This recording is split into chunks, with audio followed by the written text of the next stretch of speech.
Hey everyone, in this video we're covering strings, f-strings, and lists. Our first example says to print out mines using a list.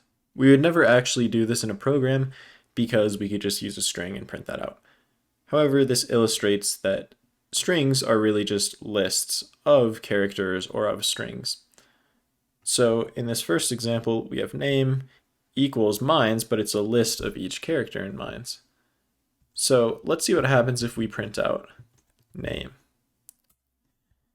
It will just print the list.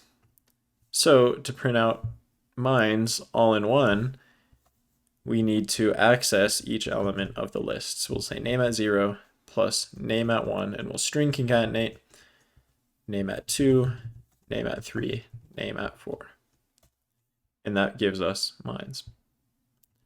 Next, using string concatenation, we'll print out Colorado School of Mines. So for this example, we'll just use a few variables. Maybe we say state is Colorado, title is School of, and be careful of the spacing here. We do want spaces. And we might say school name equals mines. And then we can say full name is state plus title plus school name, and that concatenates each string. In other words, it puts one string onto the end of another.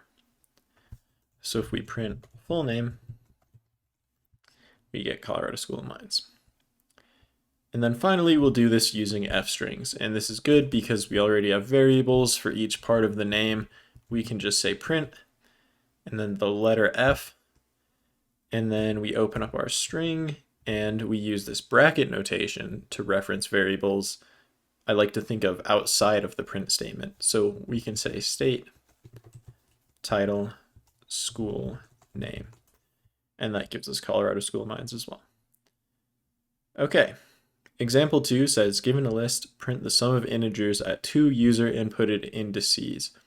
Assume that the user will not enter 0 for the first index, and also we'll investigate what happens if we go out of bounds.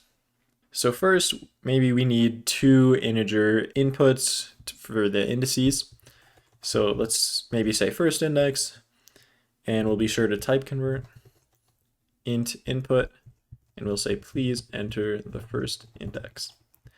And we'll do the same for the second. So int input, and we'll say please enter the second index. And then we need the sum of the elements in this list at those indices. So let's make a variable for this as well, just because this might be a long expression to put in a print statement. We'll say user sum, and note that we can't say sum because that's a reserved keyword. So we'll say user sum is the given list at first index plus the given list at second index. And we'll print this user sum.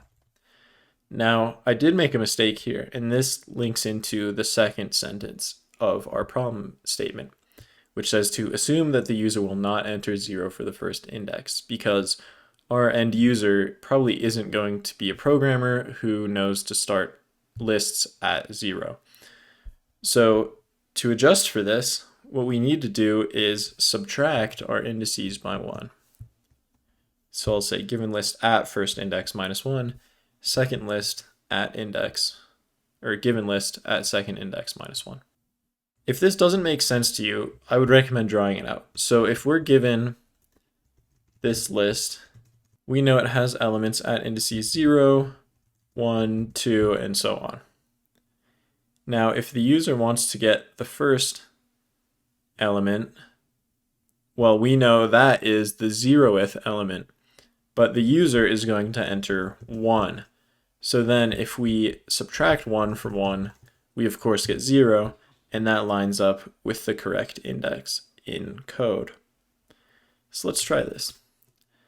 Let's just sum the first index and the second index,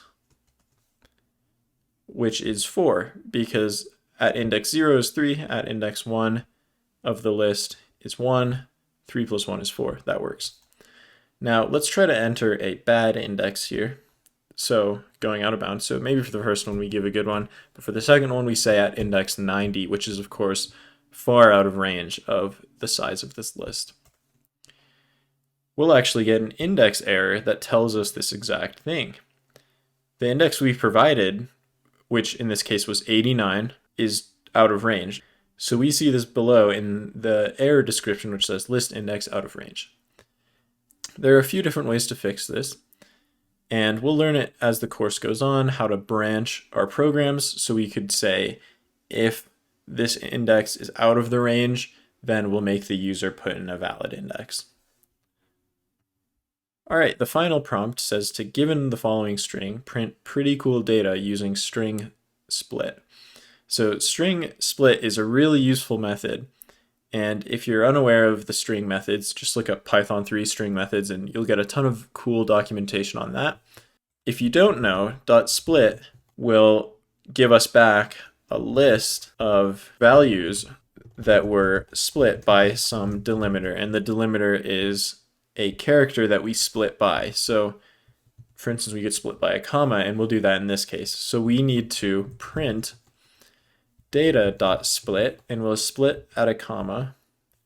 And this actually, if you just run this here, it will actually visualize .split pretty nicely for you. So let's print that out. It gives us a list of the strings split by the delimiter. And now we know all we need to do is access at the right index. So that's 2.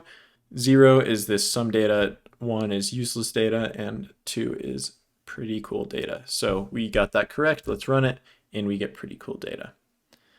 So that's it for strings, f-strings, and lists. As usual, let us know if you need any help or if you have any questions on this.